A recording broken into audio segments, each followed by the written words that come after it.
Yeah, I think so. I think what I'd like to say is that there are possibly two ways forward, one of which is equitable use, which is more about a deliberative process, and the other one being justice, which is about our current shares before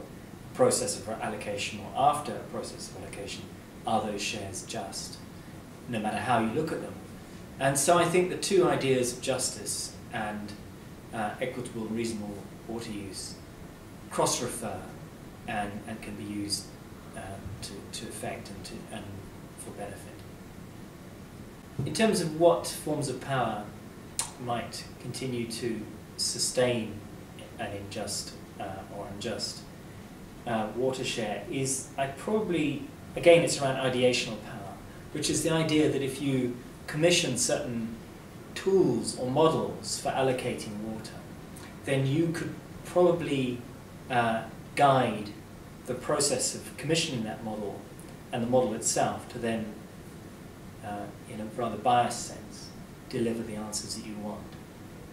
So I'm very, we should all be very critical around the idea of using as ideas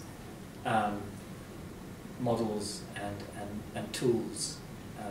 And I think the more we're aware of how water allocation models contain those biases, the more than we can then say that they are, they too are forms of ideational power. Yes, I do. I mean, in a sense, international water law is not my field, but having worked on a transboundary water allocation model which follows Article 6 in the UN Watercourses Convention, I would say water law delivers a sense of what is an equitable and reasonable use, not so much as in it can be read off from Article 6, and certainly in the model that I've used, but it can be kind of retro-ratified. You can create a model, follow the spirit of Article 6, and then, sure enough, you could say, yes, that's equitable. How that then applies to justice is, what I like is the fact that if you do take a model,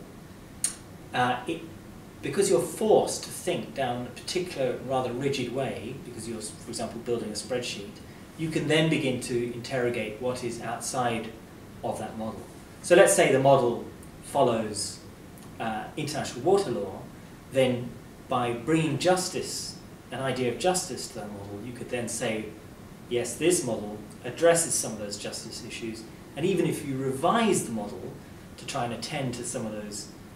additional justice ideas and theories, you can continue to say what remains outside of these kinds of quantitative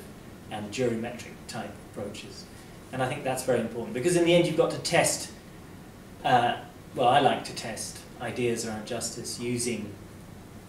thinking tools and models such as Excel spreadsheets.